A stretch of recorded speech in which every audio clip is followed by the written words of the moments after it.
내가 누구인가라는 그 자의식이 사람을 쓸모없는 인간으로 만들기도 하고 위대하기도 만들 수 있는 거죠. 억지를 잡아요. 의욕이 변화가 일어나면요, 위대한 인생이 되게 돼 있어요. 그 자리에서 목적이 뭐냐, 꿈이 뭐냐, 그게 중요한 거죠. 오늘은 이제 무익에서 유익으로라는 제목으로 이 빌레몬서에 나오는 오네시모라는 노예 이야기를 하려고 합니다. 우리가 이제 신앙생활하면서 살아가면서 스스로에게 자괴감을 느끼는 이유 중에 하나가 뭐냐면 나는 쓸모없는 인간이야. 또 특히 사랑하는 사람들에게 멸시를 받을 때, 또 열심히 노력을 했는데 무시를 당했을 때, 그때 그 절망감이랑은 이루 말할 수 없죠. 나는 아무 쓸모없는 인간이다. 직장에서도 계속해서 지금 스트레스 받는 것들이 그런 거일 거예요. 근데 그 쓸모없는 무익한 존재를 아주 유익한 존재로 만드시는 능력이 하나님에게 있는 줄로 믿습니다. 아멘. 어떻게 인생의 역전이 일어날 수 있을까? 이제 그 비밀을 나누려고 합니다. 사실 오늘 본문에 나오는 이 노예가 이렇게 존귀한 인생으로 바뀌는 것은 지금부터 2000년 전에는 거의 있기가 힘든 일이었겠죠. 더구나 노예 제도가 이제 완전히 폐지된 것이 지금부터 한 거의 100년 전 정도밖에 안 되거든요. 그런데 놀랍게도 지금부터 2000년 전에 이미 성경에는 그 이야기가 펼쳐져 있는 거예요. 그것은 이 성경에, 신약 성경 중에 아주 짧은 빌레몬서라는 한 장, 얇은 한 장의 이야기가 로마 제국의 근간을 뒤흔드는 거죠. 노예 제도로 유지되었던 로마 제국의 그 근본을 뒤흔드는 엄청난 사건을 일으키게 됩니다. 노예 제도라는 그 엄청난 차가운 그 빙하와 같은, 절대로 없어지지 않을 것 같은 그런 엄청난 그 절망감, 그것을 이 빌레몬서 한 장이 감싸고 다 녹여버리는 놀라운 일이 일어납니다. 그래서 가장 절망하고 소망이 없다고 생각하는 오네시모라는 노예가 놀랍고 위대한 하나님의 일꾼으로 변화되는 이야기를 하려고 합니다. 그럼 여러분, 지금부터 2000년의 노예가 그렇게 위대한 인생이 되었다면 지금 여러분은 어때요? 여러분 노예보다는 낫잖아요? 네. 그렇다면 여러분은 얼마든지 더 위대하고 유익한 인생으로 바뀔 줄로 믿습니다. 도대체 어떻게 가능할까? 그 비밀이 뭘까요? 첫 번째, 우리 인생이 무익한 인생이 유익한 인생이 되기 위해서는 첫 번째 가장 중요한 것은 정체성의 변화입니다. 내가 누구인가라는 그 자의식이 사람을 쓸모없는 인간으로 만들기도 하고 위대하기도 만들 수 있는 거죠. 도대체 내가 누구인가? 이걸 깨닫는 것이 정말 중요하죠. 그래서 오늘 본문에 보면은 노예였던 신분, 그것은 사회가 또 그 당시에 제도가 아주 법적으로 규정한 벗어날 수 없는 노예의 신분이었잖아요. 근데 나중에 이 노예가 하나님의 자녀로 거듭나는 역사가 그 감옥 안에 있게 되는 거죠. 그랬을 때 이 사람이 위대한 인물이 돼요. 로마 시대의 노예라는 것은요, 너무나 비참했습니다. 어느 정도 비참했냐면 물건의 하나로 취급이 돼서요, 로마 시대에는 그 부자가 되는 법, 이런 그 글이 많이, 책이 많이 있어요. 최근에 우리나라도 뭐 부자 아빠 뭐 이런 부자 되는 법이 많이 있잖아요. 근데 로마 시대에 여러 문서들이 발견이 되는데 그 부자 되는 법의 가장 기본적인 원리가 뭐냐면 이런 내용이에요. 노새와 노예를 많이 교접시켜서 새끼를 많이 낳으면 부자 되는 가장 빠른 방법이다. 그럼 여러분이 뭐 로마인가 뭐 이런 그 미드인가요? 그런 드라마 같은 데 보면은 노예가 얼마나 비참한지, 노예 검투사들이 얼마나 그 물건 취급을 당하는지 여러분 봤잖아요. 그런 시대에 이 오네시모 얼마나 좌절하겠어요. 얼마나 자기 자신에 대해서 왜 내가 노예로 태어나야 되고 왜 이렇게 비참한 인생이 돼야 되는가, 그렇게 절망했을 거예요. 그래서 아마 자기 주인이 빌레몬에게 반항하거나 물건 훔쳤거나 탈출하다거나 잡혀갖고 그냥 감옥에 갇혀 있는 거예요. 근데 그 감옥에서 누구를 만나느냐? 누굴 만나요? 바울을 만나고 바울을 통해서 하나님을 만나는 거죠. 근데 바울을 만났어요. 그래서 바울이 그 오늘 그 빌레몬서에 보면 이런 이야기예요. 내가 감옥에서 낳은 아들 오네시모를, 이렇게 표현되어 있어요. 그러니까 바울이 감옥에서 장가 갔을까요? 그건 아니죠. 믿음으로 낳은 거죠. 복음을 전해서 내 믿음의 아들로 삼게 된 거예요.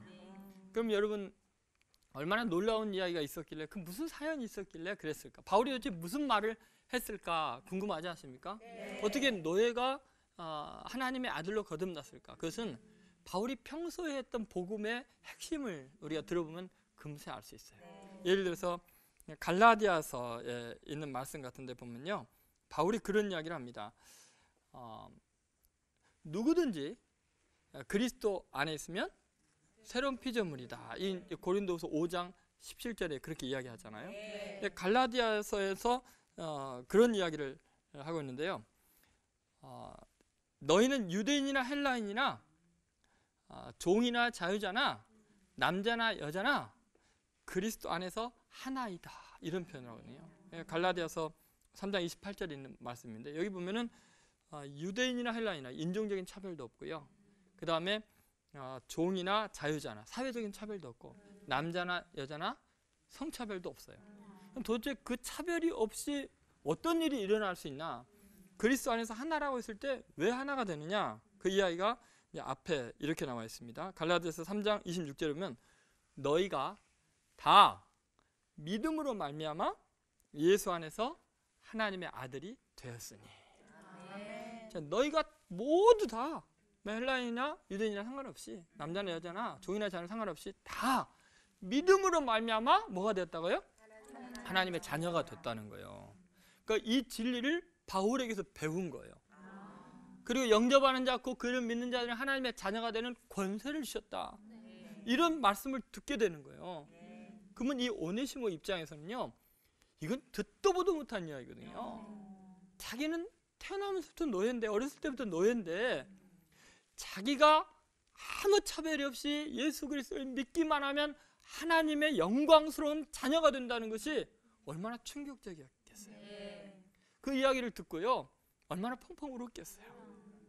자신의 정체성이 세상이 규정한 노예로 끝나는 게 아니라 예외함 없이 예수님을 믿는다는 이유 하나만으로 하나님의 존귀한 자녀가 된다는 그 진리 앞에서요, 너무너무나 큰 충격을 받고 정체성이 확 바뀌게 되는 거죠.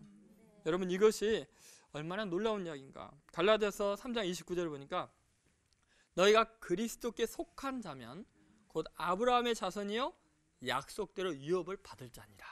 내가 예수님 믿고 예수님께 속하기만 하면 아브라함의 자손이다, 유업을 이을 자다. 이 진리를 바울에게서 듣는 거예요. 감옥 안에서 꼼짝 못하고 바울과 함께 있으니까 계속 복음을 들으니까요, 완전히 인생이 바뀌는 거죠. 어쩌면 오네시모는요, 노예였기 때문에, 죄수였기 때문에 이 복음을 꼼짝 못하고 들을 수 있었던 거예요. 오히려 그것이 은혜일 수도 있죠. 여러분, 이것이 얼마나 놀라운 진리이겠어요. 그러니까 사회적으로는 분명히 천한 노예로 취급을 받았을 거예요. 그리고 예수님을 영접하고 구원을 받았지만 감옥에서 지금 당장 나가는 것도 아니고요. 사람들이 하나님의 자녀가 되셨네요, 그럼 이제부터 노예가 아닙니다라고 말하지 않고요, 사회 제도적으로 나가도 전부 다 노예 취급을 하고 천시했을 거예요. 그런데도 오네시모는 세상 사람들이 나를 어떻게 부르느냐, 어떻게 대하느냐로 자기의 정체성을 규정하지 않냐고, 하나님의 말씀이 나를 누구라고 하느냐, 그 말씀을 현실보다 더 진리로 받아들인 거예요. 그것이 중요해요. 여러분의 삶도 마찬가지죠. 남편이 나를 어떻게 대하느냐에 따라서요, 막 기분이 좋았다가 나빴다가 난리잖아요. 자식들이 합격하느냐 안 하느냐에 따라서 갑자기 막 삶이 무너지기도 하고, 또는 막 교만하기도 하고 그러잖아요. 그런 걸로 정체성을 규정하지 말라는 거예요. 하나님의 말씀이 나를 뭐라 그러냐고 중요한 거예요. 오네시모는 여전히 죄인이었고 여전히 노예였지만 하나님의 말씀에 우리가 하나님의 자녀가 되었다, 예수님 안에서 아브라함의 자손이 되었다, 유업으로 이을 자다, 그러면 그 말씀이 진리인 거예요. 오네시모는 정체성이 바뀐 거예요. 사회적인 신분이 바뀐 게 아니에요. 내가 누구인가라는 걸 새롭게 깨달은 거예요. 그러면 굉장히 유익한 존재로 바뀌게 되어 있죠. 오늘 그 이야기를 하고 있는 거예요. 근데 제가 여러분의 이런 이야기를 하면 여러분 그럴 거예요. 우리가 무슨 죄인인가? 오네시모는 뭐 노예였고 죄인이니까 그것이 감동으로 들렸겠지만, 나는 뭐 이게 자유인인데, 그런 생각을 할 수 있지만, 여러분, 죄를 범하는 자는 죄의 종이다라고 이야기를 하고 있어요. 실제로 모든 사람이 죄를 범했기 때문에 우리는 사회적인 노예는 아닌 것 같지만 영적으로 보면 죄의 노예이고 공중의 권세 잡은 자에게 끌려다니는 처참한 인생이죠. 그래서 늘 귀신에게 진다고 생각하죠. 그러나 예수 그리스도를 구주로 영접하는 순간 하나님의 자녀가 되는 권세를 얻기 때문에요. 이 엑수스야, 권세라는 말은 사회적이고 법정적인 힘이에요. 절대적인 권한이 있기 때문에 여러분이 이 의식을 딱 갖게 되잖아요. 그러면 진리를 깨달은 거예요. 더 이상 속지 않는 거예요. 내가 얼마나 엄청난 권세를 지닌 존재인가 이걸 깨달으면요, 마귀가 놀라서 물러가게 돼 있어요. 그러면 삶의 태도가 완전히 달라지고 하나님의 놀라운 복을 받게 될 줄로 믿습니다. 여러분, 이 놀라운 하나님의 은혜를 경험하고 오늘 이 시간에 확신하세요. 나는 하나님의 딸이다. 나는 하나님의 공주다. 믿습니까? 여러분, 절대로 세상이 취급하는 대로 자신을 용납하면 안 돼요. 인식 체계를 바꾸세요. 하나님의 말씀이 진리입니까? 세상 사람들의 말이 진리입니까? 남편의 말이 진리입니까? 하나님의 말씀이 진리입니까? 그러면 여러분 자신의 정체감을 새롭게 하셔야 돼요. 한번 가슴에 손 얹고 따라하세요. 나는 하나님께 사랑받는 사람이다. 나는 하나님의 자녀다. 믿습니까? 이제부터 낙심하지 마세요. 그렇게 존귀한다는 게 오네시모가 그걸 깨달은 거예요. 자, 두 번째, 오네시모가 무익한 존재가 유익한 존재가 되는 아주 중요한 계기가 있어요. 그거는 의욕이 변한 거예요. 삶의 의욕이 바뀌면요, 사람이 굉장히 존귀해집니다. 그 어떨 때는 무익한 사람이 되면 억지로 하는 사람이 자발적으로 하게 되면요, 완전히 달라져요. 그럼 어떤 사람이 억지로 살다가 자발적인 인생으로 바뀔 수 있을까요? 그것은 사랑을 받고 사랑을 하게 되면 그런 거죠. 예를 들어서 오네시모가요, 그 진리를 전해준 바울을 생각하면 얼마나 감격했겠어요. 그러니까 감옥 안에서요, 그 정체성이 새로워지고 하나님의 자녀된 권세를 누리면서 그 바울 선생님을 얼마나 지성으로 섬겼겠어요. 그러니까 바울이 너무 감동을 해갖고 그 빌레몬 주인에게 편지를 쓸 때, 내가 감옥에서 낳은 아들이지만 그는 내 신복이다라는 표현을 썼어요. 근데 이 신복이라는 표현이 우리가 은퇴 생각할 때 내 종이다, 몸종이다 이런 생각인 것 같은데 헬라 원어에 보면은 그는 내 심장이다라는 말이에요. 엄청난 이야기죠. 여러분, 바울의 심장은 예수님일 것 같잖아요.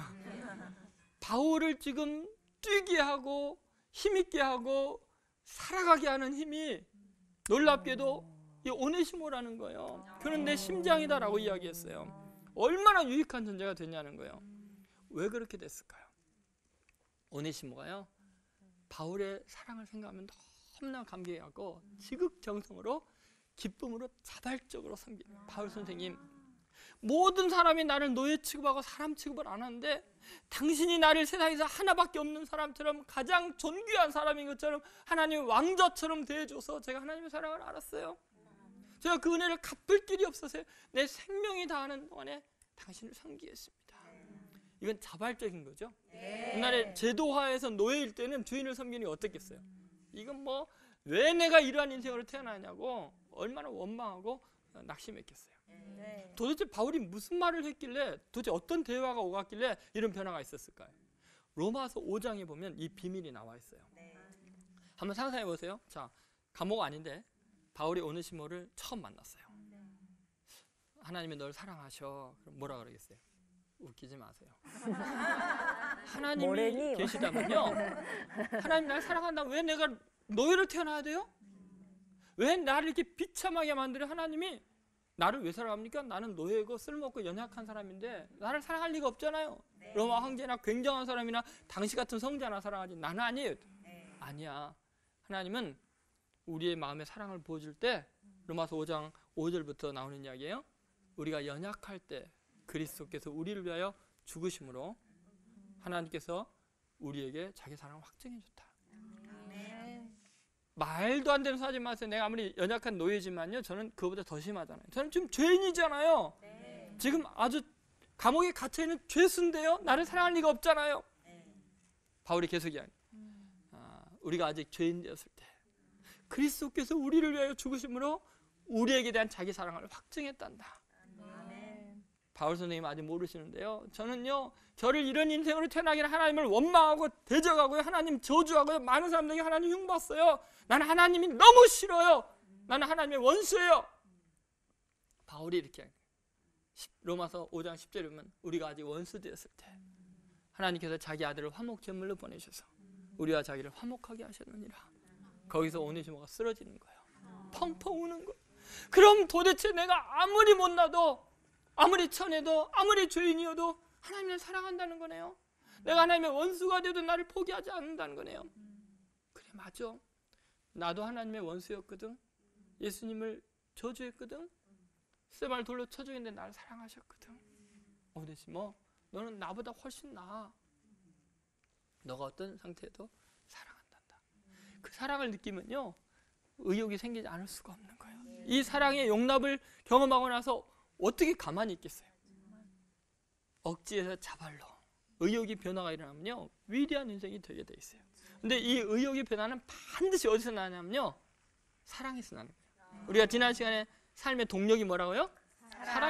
사랑하면요, 아무도 막을 수 없는 힘이 생기잖아요. 네. 예를 들어서 제 고등학교 친구 중에요, 이름은 이야기 안 할게요. 얼굴이 엘비스 프레슬리처럼 잘생기고 얼굴은 비록 까마지고 기타를 잘 치고 노래를 잘하는 거예요. 저는 그 친구를 볼 때마다 자격지심을 느꼈어요. 왜 나는 강대뼈가 태어나고 눈이 작고 저 친구는 저렇게 잘생겼는데 왜 하나님은 이렇게 불공평하실까, 그런 생각을 했어요.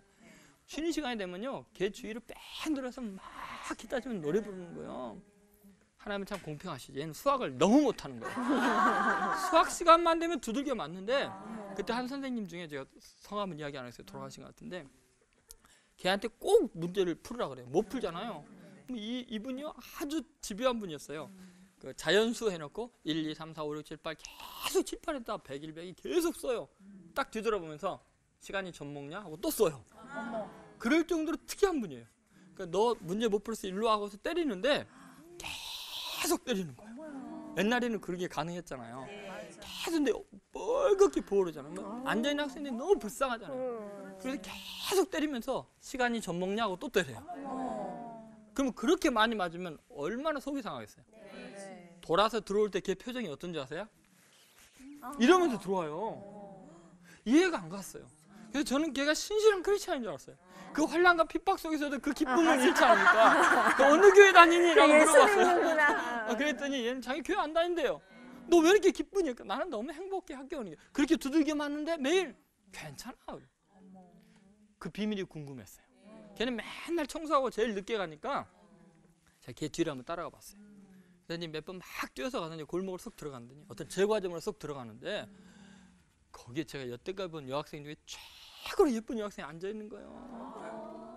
그러니까 이 애는요, 학교는 정거장이었어요. 그 여학생 만나러 두들겨 맞으면서 아무리 맞아도 괜찮아, 난 조금 있으면 그녀 만나러 갈 텐데 누군가의 사랑을 받으면 의욕이 넘치는 거예요. 낙심하지 않는 거예요. 여러분을 사랑하시는 하나님이 계시잖아요.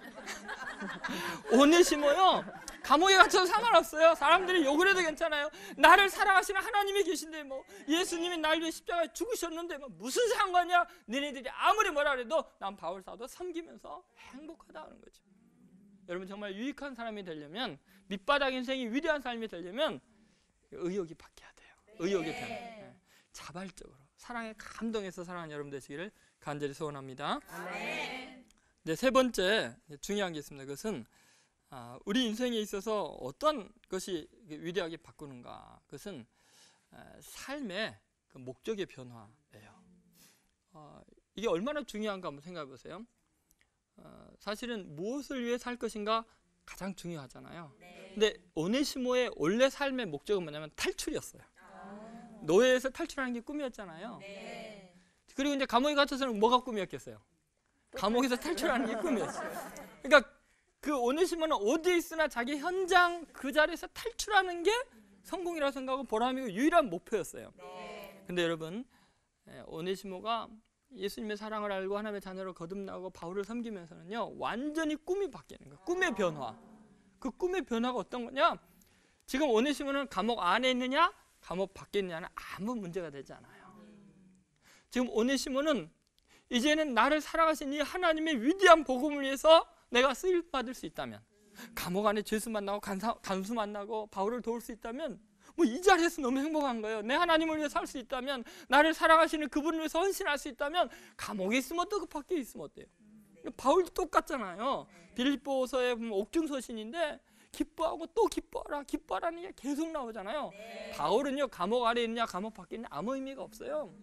복음을 위해서 헌신할 수 있다면, 하나님을 위해서 죽을 수 있다면 그게 행복인 거죠. 여러분, 대부분의 사람들이 여기에 실패하는 거예요. 무익한 사람이 된 이유가 뭐냐면, 주님 이번 회사만 합격시켜 주시면 열심히 살겠습니다 해놓고 회사에서 꿈이 뭔지 아세요? 다른 회사로 옮기는 거. 못 견디겠다는 거예요. 맨날 또 옮기면 또 그렇잖아요.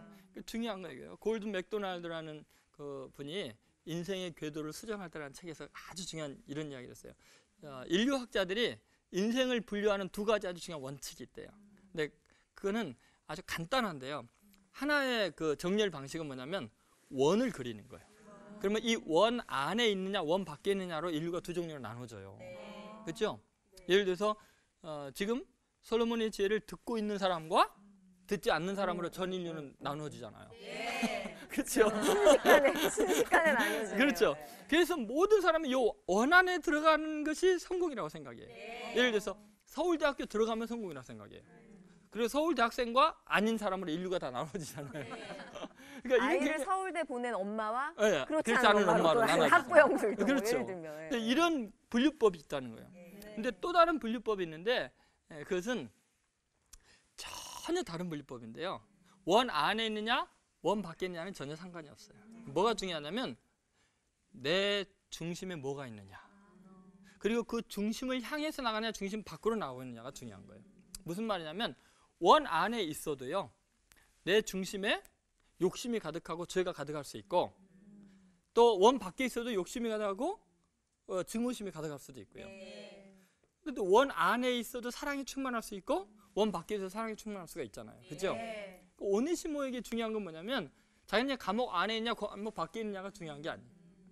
지금 내가 노예의 신분이라는 노예와 자유인 이렇게 나눠지는 거 전혀 의미가 없어요.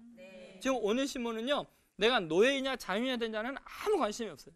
내 안에 예수님이 계시냐, 그리고 나는 그 예수님을 위해서 살고 있느냐, 예수님이 내 중심의 왕이시냐, 이거 한 가지가 중요한 거예요. 그러니까 꿈이 변화된 거예요. 내 주님을 위해서 살겠다고 결심을 하게 된 거죠. 그러면 사람이요 위대해져요. 사람이 나를 어떻게 대우하느냐 아무 관계가 없어요. 그렇죠? 내가 지금 뭐 학벌이 어느 정도냐, 부자층에 끼느냐, 상류층이냐, 하류층이냐 아무 관계가 없는 거예요. 내 안에 주님이 계십니까? 나는 주를 위해 살고 있습니까? 그러면 성공한 인생이에요. 멋진 인생이 될 수 있어요. 나중에 오네시모에 대한 그 기록이 50년 후에 발견이 되는데요. 오네시모라는 이름은 굉장히 희귀한 이름이거든요. 이방인의 이름이고. 그런데 초대교회, 골로새 교회인가 에베소 교회 감독 이름이, 초대 감독의 이름이 오네시모가 나와요. 50년 후. 그러니까 바울을 만났을 때 10대, 20대 요때라면은 그가 나중에 이게 한 50년 동안 선교 훈련을 받고 하면서 초대교회 감독이 된 거예요. 여러분, 이 엄청난 변화를 보세요. 로마 시대 노예가 감독이 된 거 아니에요. 왜 그래요? 바로 이 무익한 존재가 유익한 존재로 바뀌는 놀라운 일이 있었기 때문에. 자, 첫 번째 뭐라고요? 뭐가 변하면 돼? 정체성의 변화. 노예에서 하나님의 자녀로. 세상이 규정하는 나에서 하나님의 말씀이 규정한 나로 바뀌면 돼요. 그렇죠? 두 번째는 뭐죠? 의욕의 변화. 의욕의 변화는 뭐예요? 억지에서 자발로. 근데 그것이 가능한 것은 뭐 때문이에요? 사랑. 사랑하면 아무리 두들겨 맞아도 그녀를 만나니까 괜찮아요. 아무리 감옥에서 매를 맞아도 주님 때문에 상관없는 거예요. 그렇죠? 여러분, 아무리 남편이 구박해도 괜찮아요. 아무리 때도 난 주님 만난다. 나 새벽 교회에서 주님께 부르신다. 다 이른다. 그렇잖아요. 그렇잖아요. 세 번째는 뭐예요? 꿈의 변화. 꿈의 변화는 뭐예요? 정말 내가 어디에 속했느냐가 중요한 게 아니고, 탈출하는 게 목적이 아니고 주를 위해서 사는 거예요. 내 마음에 주님이 왕이시라면 충분히 위대한 인생이 될 수 있어요. 아멘. 여러분, 옛날에 별당아씨라는 그 드라마 봤어요? 뭐 연배가 비슷하니까 본 것 같아요. 젊은 애들은 몰라요. 그것은 그 뭐를 이렇게 드라마화한 거죠? 옛날에 고전 중에. 박씨 부인 그죠? 그런 거예요. 굉장히 유식해요, 그죠? 아무나 아나운서 되는 게 아닌 것 같아요. 박씨 부인전. 이 박씨 부인전 이야기를 여러분 아시죠? 내용이 뭐냐면 한 도사의 딸이 있었고 또 그 대감님의 아들이 있었는데 둘이 뭐 이제 애들 낳기 전부터 결혼 혼자 시키자 했는데 나중에 결혼해서 보니까 신랑이 첫날 밤에 기절하고 도망가죠. 왜요? 신부의 얼굴 이렇게 보니까 못생긴 정도가 아니라 괴물이죠. 막 혹이 막 주렁주렁 있는 거예요. 신랑이 도망가서 다시는 나타나지 않죠. 별당에 딱 가둬놓고 못 나오게 하고요. 그런데도 그 별당 아씨는 너무너무 착하죠. 그래서 이 도수를 아버지한테 배웠기 때문에 지금 정부에 들어가서 그 어떤 어려움을 겪는지 알고 다 도술로 도와주고 막 이러잖아요. 끝까지 남편을 축복하고 그 배려를 해주고 도와주잖아요. 그렇죠? 아무리 못되게 굴어도 끝까지 사랑하는 이유가 뭘까요? 낙심하지 않고 좌절하지 않는 이유가 뭘까요? 지금 사회적으로 완전히 격리되어 있는데도 왜 낙심하지 않을까요? 이유가 뭐예요? 때가 되면 허물이 벗겨지고 그 괴물이 천하의 절세미인 홍세미로 바뀔 테니까.